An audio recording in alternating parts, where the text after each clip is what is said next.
back to Learning Luxuries. This is Pooja and today's our topic is Strong Roots by APJ Abdul Kalam. Abul Fakir Jainullaabdin Abdul Kalam. APJ Abdul Kalam স্যারের সম্পূর্ণ নাম হলো আবুল ফকির জাইনুল্লাবদিন আব্দুল কালাম। ওকে, তোমরা নিশ্চয়ই এনার সম্বন্ধে কম বেশি জানো। কারো কারো হয়তো ইনি হচ্ছেন লাইফের মানে আমাদের জীবনের আদর্শ, আমারও হয়তো তোমাদের মধ্যে কারো কারো। তো তোমরা নিশ্চয়ই এক্সাইটেড এনার কোনো লেখা নিয়ে পড়ার জন্য, সো এসে পড়ে নেওয়া যাক। তবে তার আগে ছোট্ট করে একটু কালাম স্যারের সম্বন্ধে জেনে নেওয়া যাক। আবুল ফকির জাইনুল্লাবদিন আব্দুল কালাম 1931 to 2015। তিনি 1931-তে জন্মগ্রহণ করেন, 2015 সালে মৃত্যুবরণ করেন। Was one of the pioneers of aerospace engineering in India। তিনি এরোস্পেস ইঞ্জিনিয়ারিং এর পায়োনিয়ার ছিলেন। পায়োনিয়ার মানে অগ্রগণ্য ভূমিকা পালন করেছিলেন তিনি। For a major part of his life, he worked as a scientist। তার জীবনের বেশিরভাগ সময়টাই তিনি সায়েন্টিস্ট হিসেবে কাজ করেছেন। সায়েন্টিস্ট মানে হলো গবেষক, ঠিক আছে। ইন ইন্ডিয়ান স্পেস প্রোগ্রামস, কোথায় করেছেন? ইন্ডিয়ান স্পেস প্রোগ্রামসে। Okay, some of his famous works, তার বিখ্যাত কিছু লেখা হলো আর India 2020, ignited minds and Wings of Fire। He was the President of India from 2002 to 2007। তিনি 2002 থেকে 2007 সাল পর্যন্ত প্রেসিডেন্ট ছিলেন। 2002 থেকে 2007 সাল পর্যন্ত তিনি আমাদের ভারতবর্ষের 11তম প্রেসিডেন্ট ছিলেন। কত নাম্বার? 11তম। প্রেসিডেন্ট মানে হলো রাষ্ট্রপতি, বুঝলে? এবার আমরা যেটা নিয়ে পড়বো স্ট্রং রুটস, সেই স্ট্রং রুট সম্বন্ধে জেনে নেওয়া যাক কিছু কথা। Strong roots is an extract from, মানে স্ট্রং রুট হলো একটা অংশ। কিসের অংশ? Doctor Kalam's autobiography. কালাম স্যারের মানে ডক্টর কালাম স্যারের অটোবায়োগ্রাফি। এবার তোমাদের নিশ্চয়ই মনে প্রশ্ন আসছে, অটোবায়োগ্রাফি জিনিসটা কি? অটোবায়োগ্রাফি হলো জীবন নিয়ে লেখা। তুমি যদি তোমার নিজের জীবনের নিয়ে কিছু লেখো তাহলে সেটা অটোবায়োগ্রাফি, আবার তোমার জীবনের নিয়ে যদি অন্য কেউ লেখে সেটা বায়োগ্রাফি। বুঝতে পারলে? মানে অটোবায়োগ্রাফি আর বায়োগ্রাফি দুটোই হচ্ছে জীবনের নিয়ে লেখা, কোনো একটা পার্সনের জীবনী নিয়ে লেখা। বুঝতে পারলে? অটোবায়োগ্রাফিটা হলো যদি যার জীবন তিনিই লেখেন তাহলে সেটা অটোবায়োগ্রাফি, আর যদি অন্য কেউ লেখেন তার জীবনের সম্বন্ধে তাহলে সেটা বায়োগ্রাফি। তো এখানে উইংস অফ ফায়ারটা আমাদের কালাম স্যারের অটোবায়োগ্রাফি। তিনি নিজেই নিজের জীবন সম্বন্ধে উইংস অফ ফায়ারে লিখেছেন, আর তার থেকে একটা এক্সট্রাক্ট, একটা অংশ আমরা পড়তে চলেছি, সেটার নাম কি? Strong roots. বুঝতে পারলে? সো এসো টেক্সটটা পড়ে নেওয়া যাক। I was born into a middle class Tamil family। আমি একটা মধ্যবিত্ত তামিল ফ্যামিলিতে জন্মগ্রহণ করেছিলাম। মিডল ক্লাস মানে হলো মধ্যবিত্ত। In the island town of Rameswaram। কোথায়? আইল্যান্ড টাউন মানে দ্বীপ টাউন, আইল্যান্ড মানে দ্বীপ, দ্বীপ টাউন রামেশ্বরমে। এবার দ্বীপ জিনিসটা কি? দ্বীপ জিনিসটা সেটাই যেটা হচ্ছে তিন দিকটা জলে ঘেরা। যেরকম শ্রীলঙ্কাকে তুমি বলতে পারো শ্রীলঙ্কার তিনটে দিকেই জলে ঘেরা, সেরকমই রামেশ্বরম। রামেশ্বরমটা হচ্ছে একটা ছোট্ট আইল্যান্ড, যেটা হচ্ছে কোথায়? মান্নার উপকূলে। In the erstwhile Madras state. কোথায়? আর্স্টওয়াইল মানে হচ্ছে পূর্ববর্তী মাদ্রাজ স্টেটে। মাদ্রাজ স্টেটটা ছিল তামিলনাড়ু, কেরালা, ওই সাউথের কিছুটা অংশ নিয়ে, অন্ধ্রপ্রদেশ, এইসব অংশ নিয়ে আগের মাদ্রাজ স্টেটটা হতো, যদিও এখন ভেঙে অনেকগুলো রাজ্যতে পরিণত হয়েছে, ঠিক আছে। তো এখানের ইম্পর্টেন্ট জিনিস মনে রাখার মতো হলো তার বাড়ি ছিল রামেশ্বরম আইল্যান্ড টাউন, আর হচ্ছে সেটা পূর্ববর্তী মাদ্রাজ শহরে, আর তিনি তামিল পরিবারের মধ্যবর্তী একটা পরিবারে জন্মগ্রহণ করেছিলেন, ঠিক আছে। মাই ফাদার জাইনুল্লাবদিন, আমার বাবা যার নাম ছিল জাইনুল্লাবদিন, মনে রাখবে, had neither much formal education nor much wealth। তার বেশি ফর্মাল এডুকেশন মানে পুঁথিগত শিক্ষা, প্রথাগত শিক্ষা তার সেরকম ছিল না, আর তার বেশি সম্পদও ছিল না, মানে সম্পত্তিও তার বেশি ছিল না, ঠিক আছে। ডিসপাইট দিস ডিসঅ্যাডভান্টেজেস, ডিসপাইট মানে সত্ত্বেও, এই সব ডিসঅ্যাডভান্টেজেস মানে এই সব প্রতিকূলতা থাকা সত্ত্বেও, হি পজেসড গ্রেট ইনেট উইজডম, তার একটা উইজডম ছিল। উইজডম মানে কি? উইজডম মানে হচ্ছে বুদ্ধিমত্তা ছিল, আর ইনেট মানে সহজাত, তার একটা সহজাত বুদ্ধিমত্তা ছিল। Okay, and true generosity, true generosity মানে হচ্ছে উদার মন, তিনি উদার মনস্ক ছিলেন, ঠিক আছে, অফ স্পিরিট, যেটা তার আত্মার থেকে আসতো। He had an ideal helpmate, তার একটা আদর্শ, আইডিয়াল মানে আদর্শ, হেল্পমেট ছিল, হেল্পমেট মানে পার্টনার, হেল্পমেট মানে পার্টনার, ঠিক আছে, তার একটা আদর্শ পার্টনার ছিল। তো পার্টনারটা কে এখানে বলা আছে দেখো, মাই মাদার আশিয়াম্মা, আমার মা আশিয়াম্মা। সো আমরা এখানে কি জানলাম যে আমাদের এপিজে আব্দুল কালাম স্যারের বাবার নাম ছিল জয়নুল আবদিন, মায়ের নাম আশিয়াম্মা, ঠিক আছে। I do not recall the exact number of people she fed every day. আমার কিন্তু মনে পড়ে না যে কতগুলো ঠিক কত সংখ্যা ছিল যাদেরকে তিনি প্রতিদিন খাওয়াতেন। ফেড মানে খাওয়ানো, ঠিক আছে, ইট মানে খাওয়া আর ফেড মানে খাওয়ানো, ঠিক আছে। But I am quite certain that far more outsiders ate, কিন্তু আমি এটাতে নিশ্চিত যে বাইরের লোক বেশি খেত with us, আমাদের সাথে, than all the members of our own family put together, যে তার থেকে বেশি খেত, মানে বাইরের লোকের বেশি খেত আমাদের ফ্যামিলি মেম্বারের থেকে, বুঝলে, মানে আমাদের ফ্যামিলি মেম্বার কম ছিল আর বাইরের লোক আমাদের সাথে বেশি খেত, বুঝতে পারলে। My parents were widely regarded as an ideal couple, আমার বাবা মাকে লোকেরা আদর্শ কাপল হিসেবে জানত।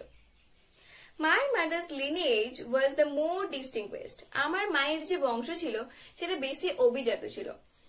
এখানে distinguished মানে কি? বেশি অভিজাত, বেশি বড়। One of our forefathers, তার একটা পূর্বপুরুষ, এন কি লেখা আছে? 4BS, 4BS মানে কি? forefathers, পূর্বপুরুষেরা। Having been bestowed, যাকে দেওয়া হয়েছিল, bestowed মানে দান করা বা দেওয়া হয়েছিল, যাকে bestowed, the title of Bahadur by British, যাকে ব্রিটিশরা বাহাদুর টাইটেল দিয়েছিল। আমার মায়ের কোন একটা পূর্বপুরুষকে ব্রিটিশরা বাহাদুর একটা টাইটেল দিয়েছিল, ঠিক আছে। I was one of many children, আমি ছিলাম অনেকের মধ্যে একটা সন্তান, মানে আমরা অনেকজন ভাই বোন ছিলাম, তার মধ্যে আমি ছিলাম একজন।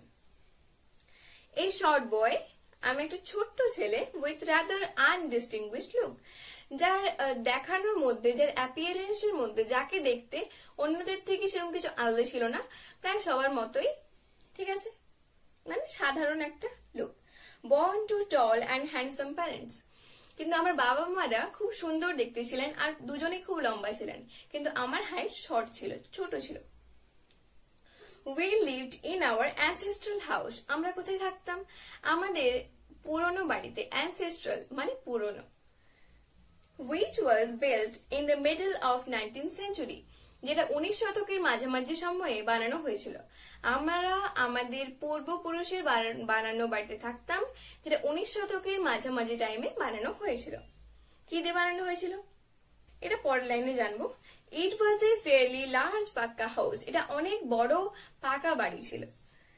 Made of limestone and brick, limestone মানে চুন, এটা চুন আর ব্রিক, ব্রিক মানে হচ্ছে ইট, ইট দিয়ে তৈরি ছিল, ঠিক আছে। On the Moss Street in Rameswaram, তো বাড়িটা কোথায় ছিল? মস স্ট্রিট ছিল, রামেশ্বরম। তোমাদের অনেকের বাড়ির সামনে যে রাস্তার একটা নাম থাকে, সেরকম আমাদের কালাম স্যারের যে বাড়ি, সে বাড়ির রাস্তাটার নাম ছিল মস স্ট্রিট, আর ওটা কোথায়? আগেই জেনেছি আমরা, রামেশ্বরমে, ঠিক আছে। মাই অস্টার ফাদার, অস্টার মানে সরল, আমার সরল বাবা, used to avoid all inessential comforts and luxuries, সবসময় এড়িয়ে চলতেন, এখানে কি লেখা আছে দেখো, ইনএসেনশিয়াল, যেগুলো প্রয়োজনীয় নয়, এরকম কোনো কমফোর্ট, এরকম কোনো যেটা আরাম দেয়, এরকম কোনো জিনিস, বা লাক্সারিজ, কোনো লাক্সারি বস্তু, ঠিক আছে। However, যাই হোক, all necessities, সব প্রয়োজনীয় জিনিস, নেসেসিটি মানে হচ্ছে প্রয়োজনীয়, প্রয়োজনীয় জিনিস, ওয়ের প্রোভাইডেড ফর, যা কিছু দরকার হতো তিনি তা ইউজ করতেন। ঠিক আছে, মানে নিজের প্রয়োজনের বাইরে তিনি আর কোনো জিনিস ব্যবহার করতেন না। কমফোর্টের জন্যও না, লাক্সারির জন্য তো মোটেও না। ইন টার্মস অফ ফুড, খাবারের ক্ষেত্রে মেডিসিন আর ক্লোথিং, খাবার তার প্রয়োজনই কি ছিল? খাবার, আর যখন শরীর খারাপ হতো মেডিসিন অ্যান্ড ক্লোথ, অ্যান্ড যা পরার জন্য জামা কাপড়, এটুকুই তিনি ব্যবহার করতেন। বাকি তিনি নিজের কমফোর্টের জন্য, নিজের আরামদায়ক বা নিজের লাক্সারির জন্য কোনো কিছু ব্যবহার করতেন না। ইনফ্যাক্ট তাছাড়াও I would say mine was a very secure childhood, আমি বলতে পারি যে আমার চাইল্ডহুড, আমার শৈশববেলা যেটা ছিল সেটা কিন্তু খুবই সিকিউর ছিল, ম্যাটেরিয়ালি অ্যান্ড ইমোশনালি, মানে ম্যাটেরিয়াল কোনো বস্তুরও কোনো অভাব আমার থাকেনি, আর ইমোশনাল দিক থেকে সেদিক থেকে তো মোটেও না। I normally at with my mother, তোমাদেরও নিশ্চয়ই অনেকেই তোমার মায়ের সাথে খাও, সেরকমই কালাম স্যার বলছেন I normally at with my mother, আমি নর্মালি সাধারণত আমার মায়ের সাথেই খেতাম। সিটিং অন দ্য ফ্লোর, মেঝেতে বসে, অফ দ্য কিচেন, কিচেনের মানে কিচেন মানে রান্নাঘরের মেঝেতে বসে আমি মায়ের সাথে খেতাম। She would place a banana leaf, তিনি একটা ব্যানানা লিফ পারতেন। ব্যানানা লিফ মানে কি? কলা পাতা, কলা পাতায় পারতেন।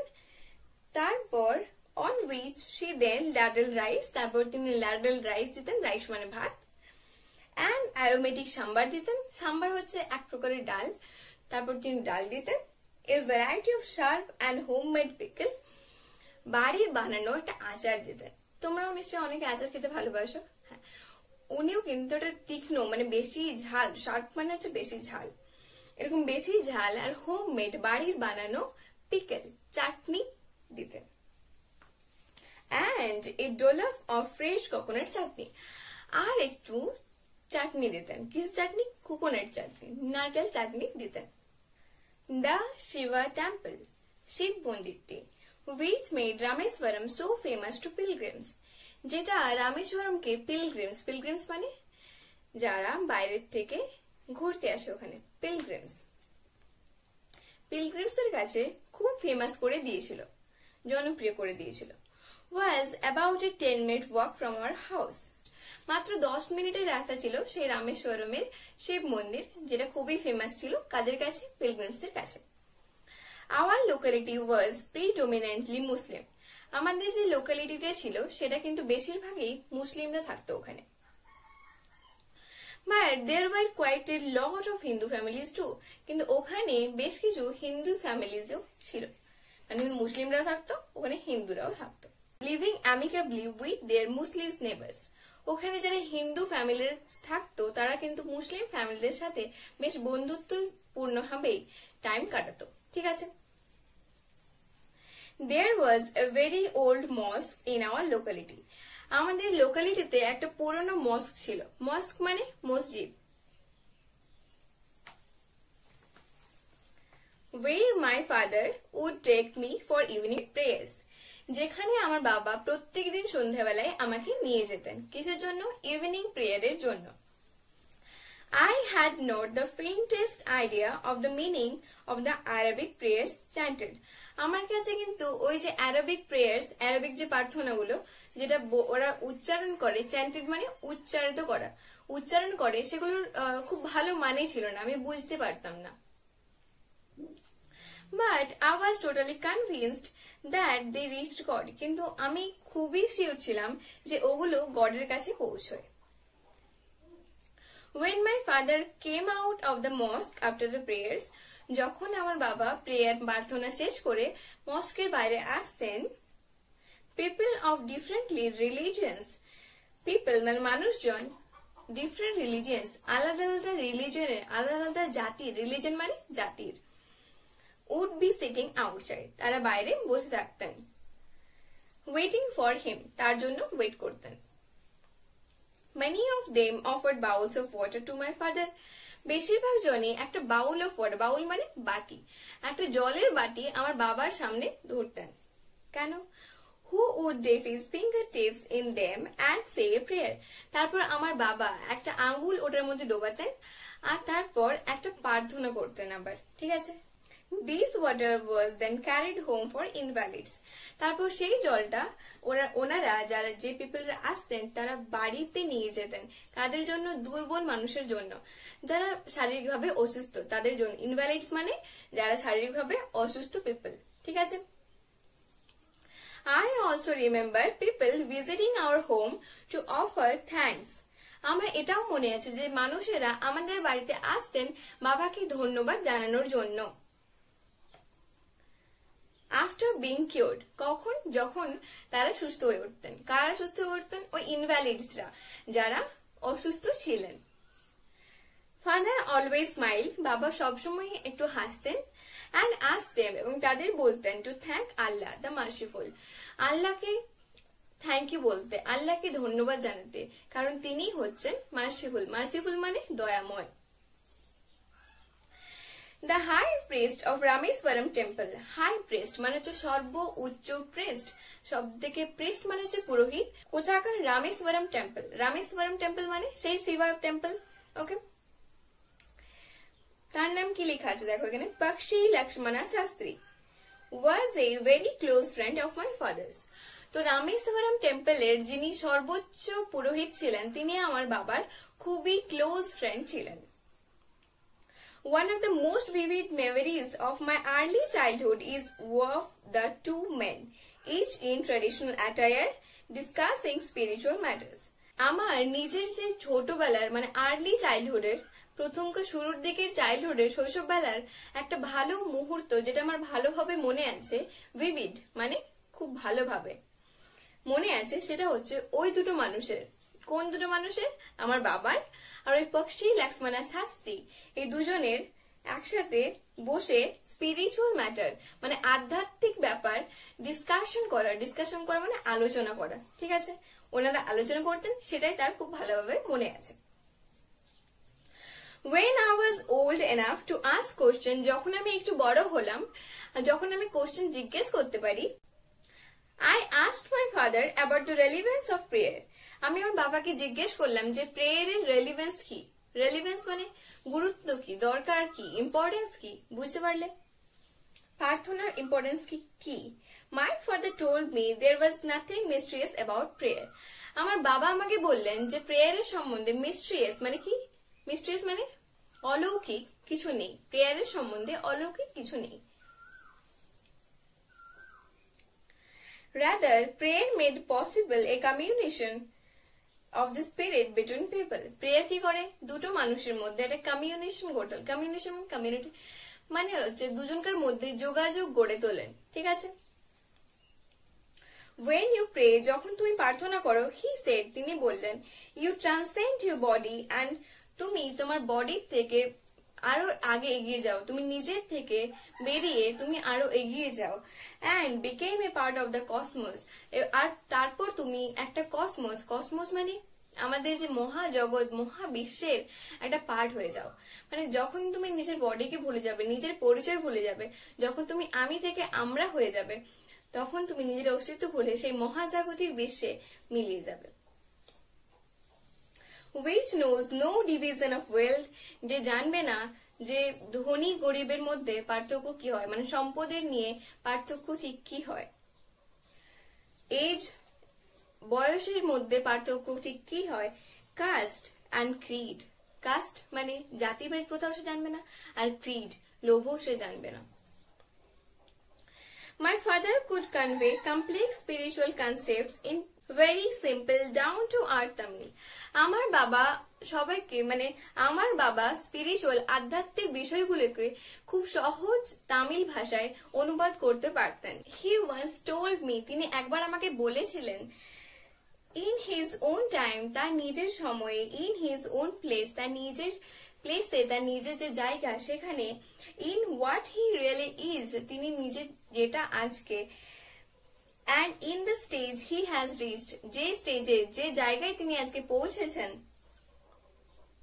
good or bad, ভালো কিংবা খারাপ, every human being is a specific element within the whole of the manifest divine being.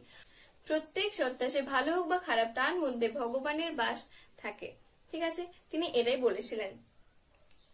So why he be afraid of difficulties? তাহলে তার কেন কোনো একটা ডিফিকাল্টি, কোনো কঠিনতাকে ভয় পাওয়া উচিত? সাফারিংস এন্ড প্রবলেমস, সাফারিংসকে কেন ভয় পাচ্ছেন, বা প্রবলেমগুলোকে কেন ভয় পাচ্ছেন? যদি তোমার মধ্যে ভগবান বাস করে তাহলে তোমার ভয় পাওয়ার কোনো কারণ নেই। When troubles come, যখন প্রবলেম আসে আমাদের মধ্যে, try to understand the relevance of your sufferings. তুমি বোঝার চেষ্টা করো, যখন তোমার মধ্যে একটা কঠিনতা আসবে, যখন সামনে কোনো প্রবলেম আসবে, তখন তোমাকে বুঝতে হবে যে এই যে আমি সাফার করছি এই প্রবলেমগুলোর জন্য, এটার ঠিক কারণটা ঠিক কি, কেন আমি সাফারিংস করছি। Adversity always presents opportunities to introspection. Adversities মানে হচ্ছে যে জিনিসটা তোমাকে কষ্ট দেয়, adversities অলওয়েজ প্রেজেন্টস, সেটা সবসময় নিয়ে আসে অপরচুনিটিস মানে সুযোগ, ফর ইন্ট্রোস্পেকশন, নিজের আত্মচিন্তন করার জন্য একটা সুযোগ নিয়ে আসে প্রত্যেক অ্যাডভার্সিটি, প্রত্যেক খারাপ সময়। বুঝতে পারলে? Next answer, why don't you say this to the people who come to you for help and advice? তাহলে তুমি তাদের কেন বলো না যারা তোমার কাছে সাহায্য চাইতে আসে? সত্যি সত্যি তো, যদি আমার মধ্যে একটা ডিভাইন বিইং বাস করে, তাহলে আমি নিজেই যদি নিজেকে হেল্প চাইতে আসি, তাহলে ওই লোকগুলো যারা তোমার কাছে হেল্প চাইতে আসে তাদেরকে তুমি কেন বলো না এইসব কথা? আই আস্ক মাই ফাদার, আমি আমার বাবাকে জিজ্ঞেস করলাম। He put his hands on my shoulders, তিনি আমার কাঁধে তার হাত দুটো রাখলেন, and looked straight into my eyes, আর তারপর আমার চোখের দিকে সোজা ভাবে তাকালেন, একদম সোজা সোজা। For quite some time he said nothing. কিছু সময় পর্যন্ত তিনি কিছুই বললেন না। As if he was judging my capacity. যেন তিনি জাজ করছিলেন আমার ক্যাপাসিটি। তিনি জাজ মানে কি? যাচাই করে নেওয়া। তিনি যাচাই করছিলেন আমার ক্যাপাসিটি মানে অ্যাবিলিটি, সক্ষমতা। To comprehend মানে আন্ডারস্ট্যান্ড, বোঝা।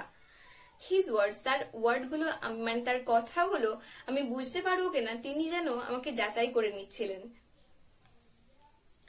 দেন he answered in a low deep voice, তারপর তিনি আমাকে উত্তর দিলেন একটা লো মানে আস্তে আর ডিপ ভয়েসে, মানে গলার আওয়াজে।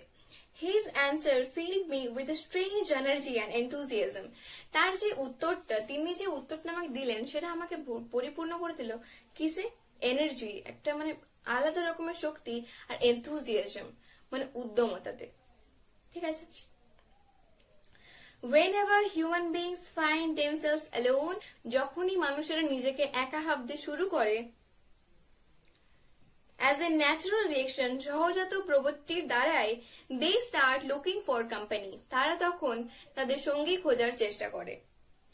Whenever they are in trouble, যখনই তারা সমস্যায় পড়ে, they look for someone to help them, তারা এমন কাউকে খোঁজে যে তাকে হেল্প করতে পারে, সাহায্য করতে পারে।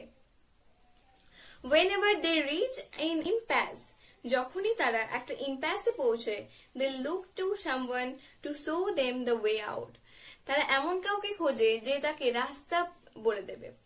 এখানে একটা ওয়ার্ড ইম্প্যাস মানে হচ্ছে যখন কোনো ওয়ে থাকে না, রাস্তা থাকে না, আটকে পড়া। যখনই তারা কোথাও আটকে পড়ে তখনই তারা অন্য কাউকে খোঁজে যে তাকে তার রাস্তাটা দেখিয়ে দেবে।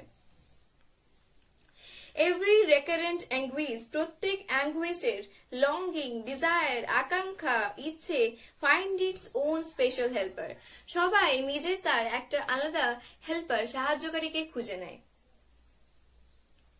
For the people who come to me in distress, যারা আমার কাছে আসে তাদের অসুবিধে নিয়ে, তাদের কষ্ট নিয়ে, ডিস্ট্রেস মানে কষ্ট, তাদের কষ্ট নিয়ে যারা আমার কাছে আসে, I am but a go-between in their effort to propitiate demonic forces with prayers and offerings. আমি তাদের মাঝখানে মধ্যস্থতার কাজ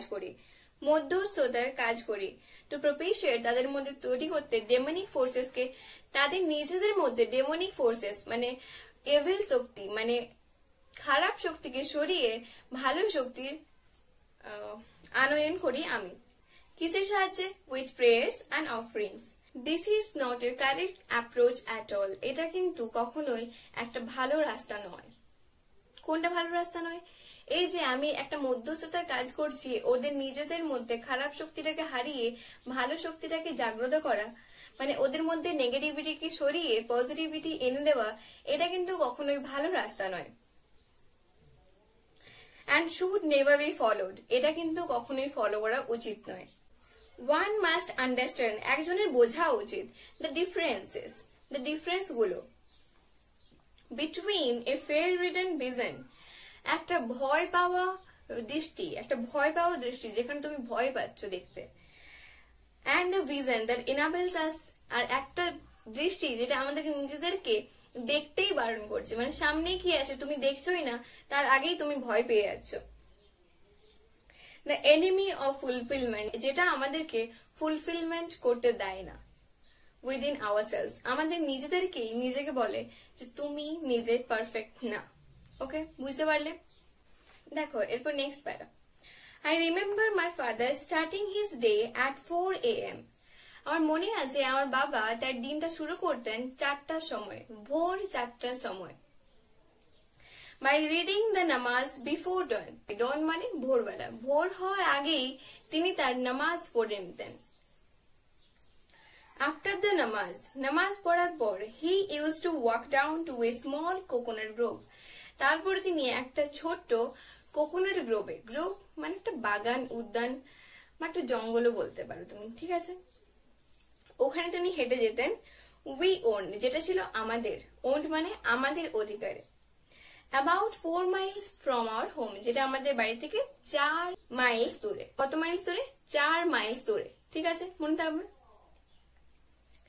He would return with about a dozen coconuts tied together thrown over his shoulder. তিনি 1 ডজন কোকোনাট নিয়ে, নারকেল নিয়ে বাড়ি ফিরতেন তার কাঁধে করে।